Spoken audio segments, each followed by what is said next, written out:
Gjatë muajit të kaluar, qirat janë rritur me 4%, duke u kthyer në një nga faktorët kryesorë që kanë ndikuar në rritjen e inflacionit, sipas të dhënave nga Instat.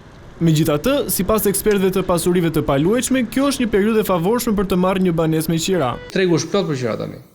Vjes tani qytetarët, një që është i zgjuar merr tani pronën për qira dhe negocion goxha në çmim, ka mundësi negocimi tani në çmim sepse ka ofertë. Do tregu tani ka ofertë qiraja. Dhe unë nuk mendoj që mund të ketë rritje. Të filloj pastaj nga maj dhe në vazhdim pastaj filloj të lëvizin, shtrejtohen më shumë qirat për dhe kulmin e arrin në shtator, tetor, nëntor.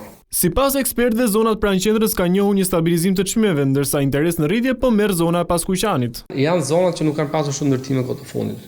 Mund të hyjë Komuna e Parisit, në zonat afërqendrës, sepse ndërtimet deri diku janë stabilizuar, nuk ka më shumë ndërtime të reja apo prona të reja që futen në eficiencë.